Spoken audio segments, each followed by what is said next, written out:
Selamat datang di video saya tentang tutorial desain grafis dengan menggunakan Adobe Photoshop.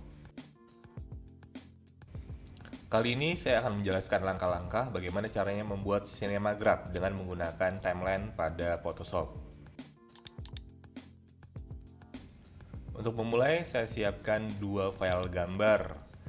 Jadi gambar yang pertama itu orang yang berada di tebing dan backgroundnya nanti akan saya delete, saya ganti dengan awan. Nah, nanti awannya itu yang bergerak ya. Untuk background orang yang di tebing, saya hapus dulu dengan menggunakan color rank. Saya seleksi bagian backgroundnya. Untuk seleksi dengan color rank itu tidak harus 100% sempurna.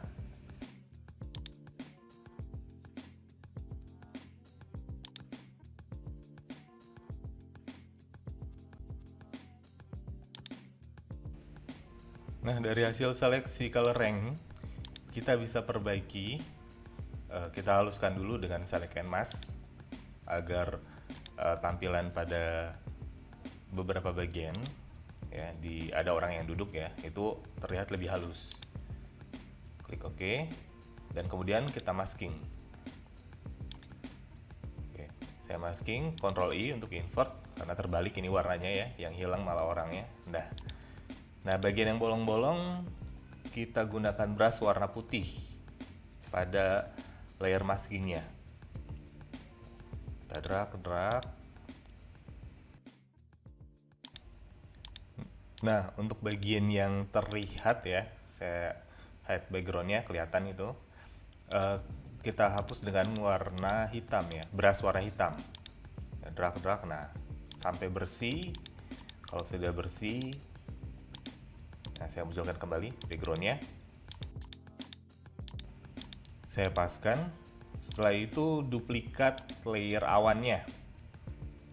Karena saya akan menggerakkan bagian awan yang di bawah saja, maka bagian atasnya saya delete. Nah, jadi kita pakai dua layer. Layer 1 untuk backgroundnya yang awan. Layer 2 itu saya ambil hanya awannya saja yang di bawah. Karena itu akan bergerak. Nah, seperti ini. Nah, bagian awan ini nanti yang akan kita gerakan, kita animasikan. Kita jadikan smart object terlebih dahulu.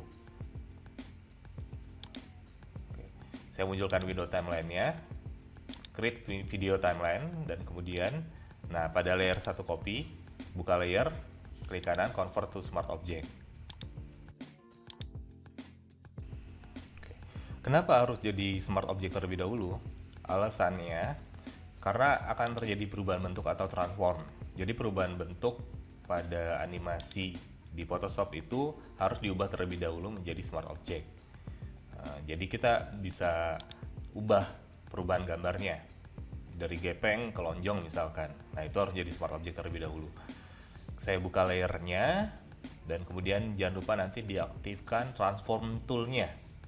Ya, layer awannya dibuka. Oke, di sini transformnya saya aktifkan dulu. Ya, saya klik. Oke, saya klik. Nah, kemudian saya bisa menggunakan transform dengan Ctrl T. Jadi animasi pertama itu saya buat dia miring ke kiri, jadi jajar genjang ya. Seperti ini. Oke, dipaskan dengan background.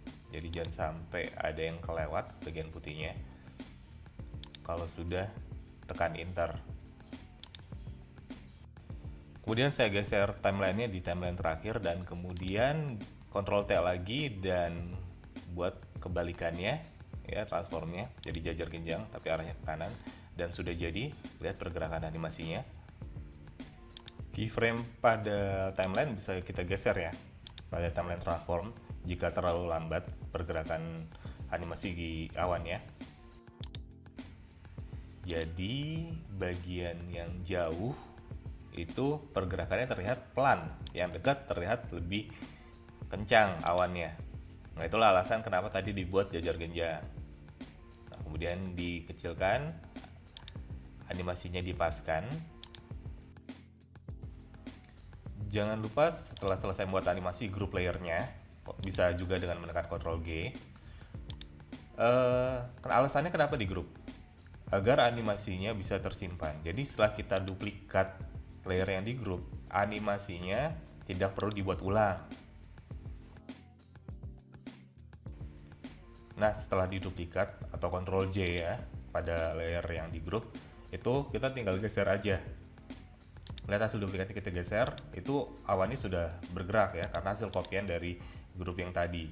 Nah, kita tinggal paskan timeline yang bagian atasnya, kita paskan nanti untuk melooping ya. Jadi gambarnya nanti kalau bisa melooping, jadi bisa diulang berkali-kali di bagian yang sama.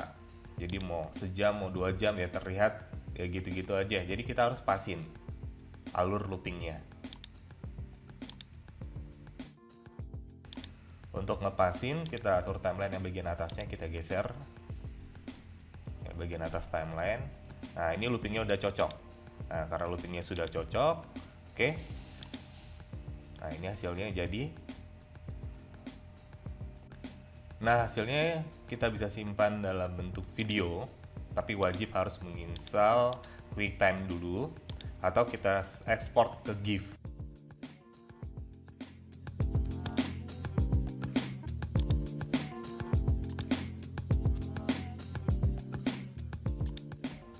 Sekian tutorial dari saya.